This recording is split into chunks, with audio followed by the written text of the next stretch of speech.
Hi guys, Jay Smith here, welcome to AskGolfNut channel. It is ping day. I have the ping G440 iron in front of me. I've also got the hybrid, the fairway woods, the SF Tech, the Max and the LS Tech. And I've also got the drivers. I've got the Max, the SF Tech, the LS Tech, and also the HL. The HL is their high launch option, a very much so lighter build, etc. Again, if you want me to do that review, it's going to be a very specific amount of people who will have that one. Get in the comments and let me know. The G440, how it differs over that of its older brother now, the G430. We have a thinner, shallower face. So this has variable face thickness. It is 9% thinner than its previous model, which enables it to save 4 grams of weight. And that 4 grams of weight is now housed as low and as far back as they possibly can do. We have a new Perflex badge, that badge at the back there, which is made from ABS plastic and some bits and bobs to try and make it sound as nice as possible. It's for dampening the frequency of any vibrations from their head. We also have changed the design of the head base. It's not as tall as the previous one, and it's a little bit shorter from heel to toe, and all that weight is being then moved at the back there to try and help launch this golf club, different to that of the older G430. So looks wise on this one, we have a medium-ish thick top line, although it is heavily chamfered. It is curved quite a lot. So when you look at it, it looks quite thick. When you go down by the golf ball, it doesn't look anywhere near as big as it actually is. We have a sole which has got that relief on the back and a little return as such for, this is turf interaction and all that lot, but effectively the sole on this one is relatively medium. And then blade lengths, yes, if you go down by the golf ball on this one, it actually is a G iron, and it is not small, but it is by no means as big as the G730 series. That is a much bigger golf club. They have changed the length of the shafts. In the 4, 5 and 6, they have increased the shaft length by 1/8 of an inch, which is exactly that many millimeters. And the whole idea of that is to try and get you guys, especially the slow swing speed golfers, when you go from the 7 to the 6 to the 5, it's very common for you to get bunching of the distances. And hopefully by adding a little bit of shaft length, the head will go a little bit faster and we'll get that distance gapping back. This is 29 degrees of loft. You can power spec them and retrospec them should you wish. Let's go give this one a hit into a green and see how it does. Still got poorly knee, so still, as you can see, flaring that left foot out. Well, I can't complain on this one. I haven't hit it into a green yet, or a little bit of stuttering. I might need to close some windows in the background, but it's fine. Club path is 0, face is fractionally open. I mean, it's finished 3 yards offline. I'm not going to get upset whatsoever. 5mm toe, 2mm low is a decent strike. It felt pretty darn decent. You can feel it's a power bat. You have got that Perflex badge at the back there, trying to make it feel or dampen the frequency of the sound as best it can do. But again, this is a fairly power bat design golf club, so it's going to feel a little bit more explosive, poppy, raw than a forged iron, but it's working extremely well. That's 39 yards in the air and 50 degrees descent angle. That is stopping literally on any surface whatsoever. As you can see, it was getting dangerously close to the back of the green. Let's give it another hit, because that is quite a fun, explosive feel off the face. Again, I can't complain about that one at all. Just feels really explosive. Just over the back edge of the green again, pretty darn decent. Club path and face is very, very good again. Again, slightly toey, 10mm toe, 3mm low. It is not a bad strike, just slightly toe, but it's doing really well. 37 yards in the air, 37.5 yards in the air, and 49 degrees descent angle, 175. You can see it's stopping. Okay, it's my fault for carrying it all the way to the back of the green, but again, I just need to move the pin back, that's all, or move the pin forward, move me back. This is definitely going to be for a golfer that really wants as much distance as possible and wants to feel when they hit the golf ball that it's given as much distance as possible. It is a really confidence-inspiring whack. Different people have different opinions, but I actually quite like it. I would definitely have something like this if I was going down a driving iron route and I wanted the feel of that face just feeling like it's a springy trampoline. That's exactly what I would use. Something like this in a strong 4 iron, possibly, something like that. And especially remember, you can retrospec, you can power spec these lofts, you can bend these lofts around, so you can make them, if you want, into a proper driving iron. I've got the toes today. That's very toey. You can see it doesn't really make that much difference to the carry though. Pars is fractionally from the inside and faces basically 0, 3 mil low, 15 lovelies toe. Yep, that is a definitely toey shot, and I am definitely hitting the toe as a pattern today, although it's done 37.5 yards in the air and 49 degrees descent angle at 174 yards. Considering how toey that was, this golf club has done very, very good. Now, when it comes to forgiveness, guys, I will be testing this all over the face, heel, toe, high, low, to get a really good understanding of how forgiving this new G440 iron is. I'll be getting my normal heat map so you can visually see how forgiving it is, and I'll also be testing this at 70, 80 and 90 miles an hour, because we all don't swing at 91 or so miles an hour, and it'll be interesting to see what happens to peak heights and descent angles and distance when you start taking some speed away. Right, one or two more, because it is actually quite fun hitting this. Wave to it as it disappears off to the right. Decent hit, but bye. Disappear ball. My fault, absolutely, completely. Path was 0, fractionally from the inside, not bad whatsoever. Face was too open, so it starts right and goes right. That's my fault, not the golf club's. Decent strike, 3 mil toe, 4 mil low, can't complain at all. Feels really quite good. However, carrying 177, which is absolutely fine, and going 38 yards in the air and 49 degrees descent angle. So if I hadn't have literally just carried it right to the edge of the green, it would have stopped normally, but I hit out to the right. That's my fault, not this golf club. If I needed a driving iron, this is the kind of golf club that I'd really want to get that feeling of just that ball firing off the face, that trampoline effect of it just disappearing down the fairway. That's exactly what I'd be using this one for. All right, last one, and we'll go hit it 3 different swing speeds and the heat map testing. Decent one to finish. Will it run out of the back of the green again? Of course it will. Too far in the bunker. Club path and face to path are very 0-0. The strike is 6 mil toe, 2 mil low. Decent strike, can't complain. I am having a slightly toey day, but feeling wise is very, very good. It's going 179 yards of Gary, which is a good old hit, and 36.5 yards in the air and 48.3 degrees descent angle. That is stopping on any green. But what happens when you don't swing at 90.2 miles an hour? What happens if you swing at 70 miles an hour or 80 miles an hour? Let's go turn this off. Let's go hit this down the fairway as such at a 70 mile an hour swing and an 80 mile an hour swing. Let's see what happens to peak heights, descent angles and distance when you don't swing at that kind of speed. Let's also hit it all over the face. Heels, toes, done toes already, lows on the face, all those weird and wonderful parts that we shouldn't hit but we do. Let's go get a heat map to see how good this golf club is. So let's go see how the new Ping G440 iron gets on.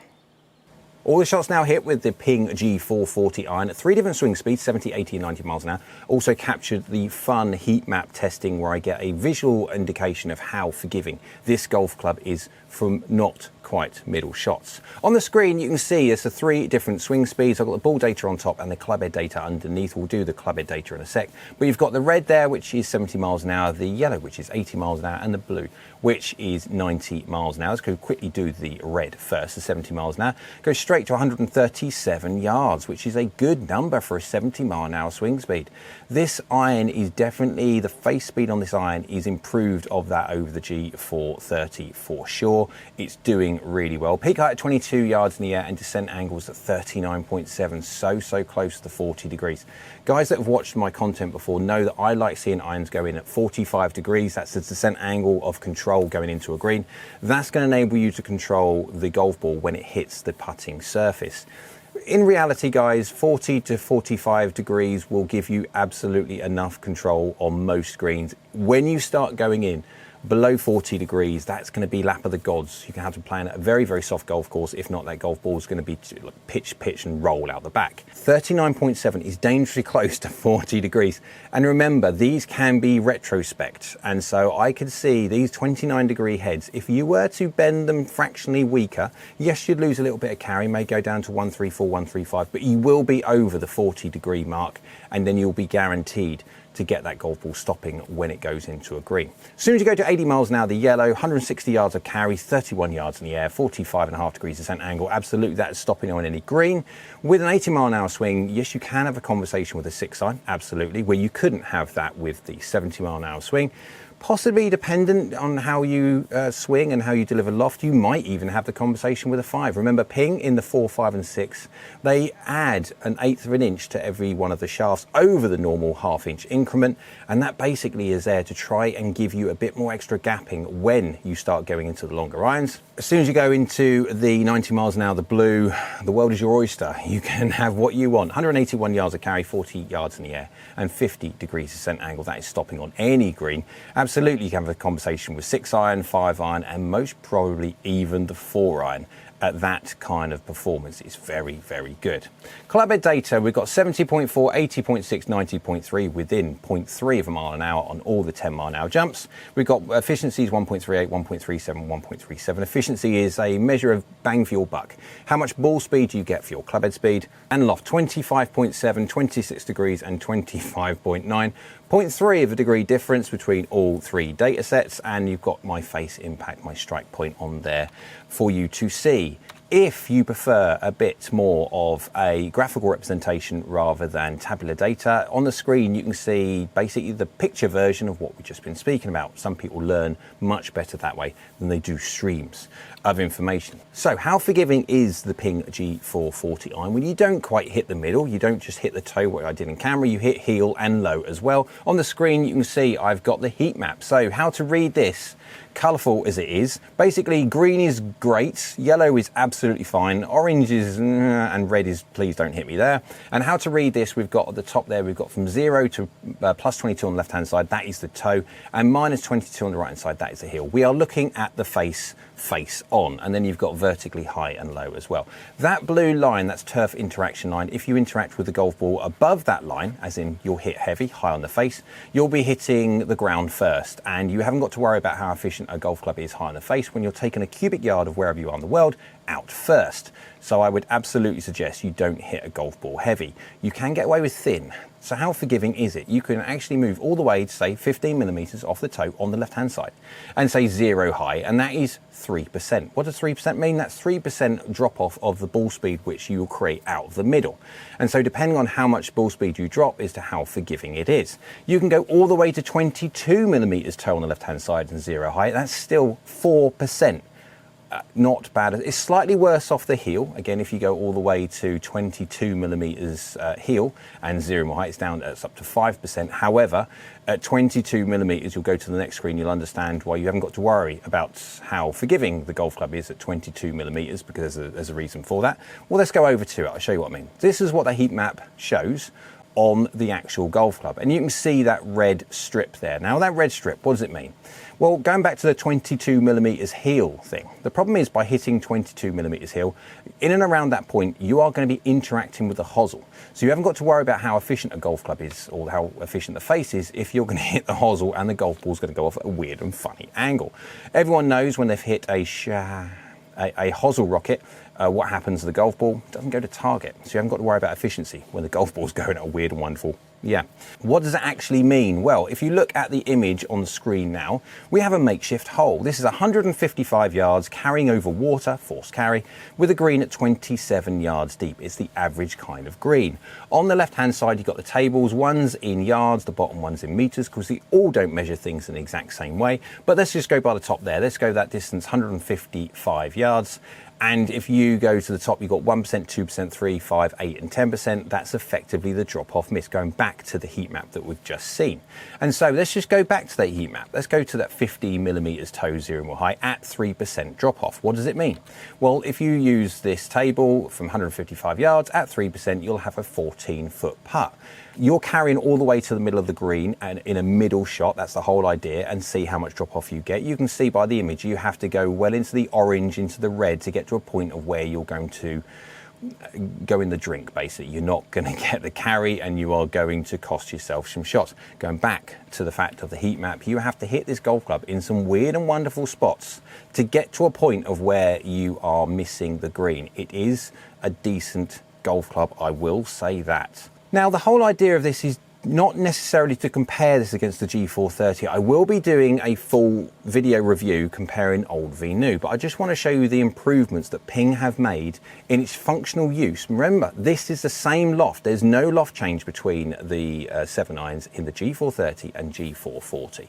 Now, the information you can see on the screen has been taken straight from the website www.askgolfnut.com, where it's a forgiveness and ball flight database of loveliness. If you're a golf geek and you like understanding exactly how different golf clubs work, how forgiving they are with the heat maps you can compare, and also all the advanced flight dynamic data that I derive from doing all the shots with all the different golf clubs, you can compare how one golf club for your delivery potentially will work differently to another. And so this is straight from the Self-Fit app. You can see the information that I've blurred out, obviously all the other ones, but I've got about 50 or so on the database now. But I've picked on G440 against G430 to show the differences in flight. So the top part, you've got the speed. I've set it 80 miles an hour with a 2 degrees angle of attack down and a 2 degree shaft length. Within reason, trying to pick an average of something just to showcase the difference. And I've chose the 7 iron. So the yellow is the G440 and the blue is the G430. You can see straight away there's a slight difference in distance. I mean, it's not a massive amount. The difference is basically between the 7 iron of the G440 158 yards to 153. So we're gaining 4 or 5 yards. That is purely because of that face. That face is very, very springy, and we're seeing an uplift in the amount of face speed on the G440 over that of the G430, and we're seeing an increased launch factor as well. How good the G440 is over the, say, G430 at launching the golf ball. They're both the same dynamic loft, effectively, but it's how that golf ball launches.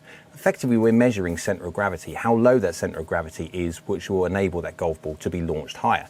So what we're saying with the G440, absolutely, this is going to suit a golfer that wants the maximum speed. That face is very, very quick. It shows over that of the G430. Wants to get, say, potentially as much distance they can for their slower swing speed and get the golf ball launching as high as they can do. There is a small forgiveness benefit over the G440 from the G430. We'll do the full comparison later on. Conclusion to the G440. Looks-wise first. I really prefer it over the G430. The G440 has chrome. I'm a chrome lover. I don't think that's a secret. I'm a traditionalist, and to see a bit of chrome on a Ping is always nice.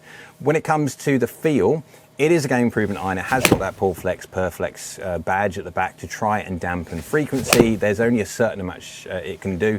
It is still quite a loud golf club, it is, but it would be interesting to see how loud it would be without that Perflex badge in the back. But it's a nice explosive feel, especially if you want that confidence-inspiring pop when you hit it. When it comes to performance, it is a definite win. Absolutely going to be for the golfer, the slow swing speed golfer potentially that really wants help getting that golf ball going up in the air and also as far as possible. And when it comes to forgiveness, it is an incremental improvement over the G430, which is always nice to see. So, hope you liked the video. If you did, go and hit that like button down there, hit the thumbs up. YouTube likes, so do I. Down there also is a subscribe button. It's free. It is the best button of the lot, because that means the more subscribers that I get, it will mean the fact that I can do more and more reviews such as this.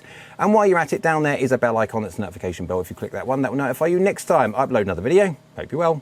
See you again soon.